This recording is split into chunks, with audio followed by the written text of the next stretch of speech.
വീഴ്ചകൾ വന്നിട്ടും ഒട്ടും നിഷേധിക്കാതെ എന്നെ കേവലം സ്നേഹിച്ചു പാലിച്ചിടുന്നവ സ്നേഹമതുല്യമഹോ.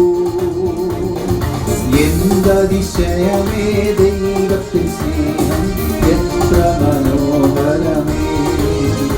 ആദ്യം ചിന്തയിലടങ്ങാ സിന്ധു സമാനവ സന്തതം കാണുന്നു ഞാൻ.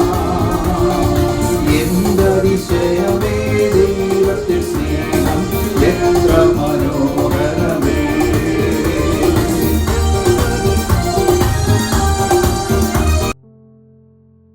ദൈവനാമത്തിന് മഹത്വമുണ്ടാകട്ടെ. ഇന്നത്തെ പ്രഭാത ധ്യാനത്തിനായി 45-ാം സങ്കീർത്തനം 8-ാം വാക്യം. നിന്റെ വസ്ത്രമെല്ലാം മൂറും ചന്ദനവും ലവംഗവും കൊണ്ട് സുഗന്ധമായിരിക്കുന്നു. ദന്തമന്ദിരങ്ങളിൽ നിന്നും കമ്പിനാദം നിന്നെ സന്തോഷിപ്പിക്കുന്നു.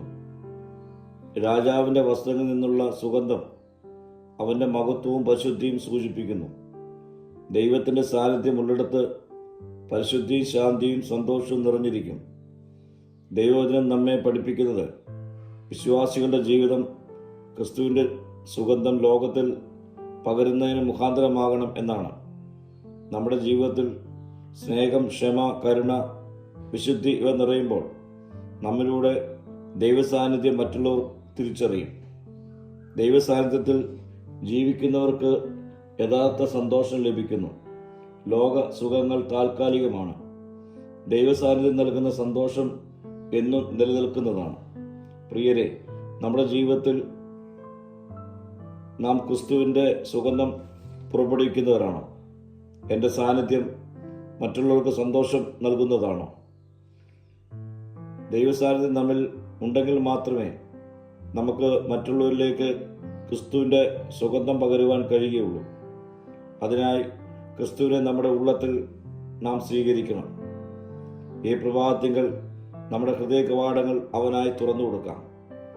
പ്രാർത്ഥിക്കാം. കർത്താവേ, നിന്റെ സുഗന്ധം മറ്റുള്ളവരിലേക്ക് പകരുവാൻ തക്കവണ്ണം നിന്റെ സ്വഭാവം എന്നിൽ പകരണമേ. മഹത്വം നീ എടുക്കണം. യേശുവിൻ്റെ നാമത്തിൽ തന്നെ. ആമീൻ.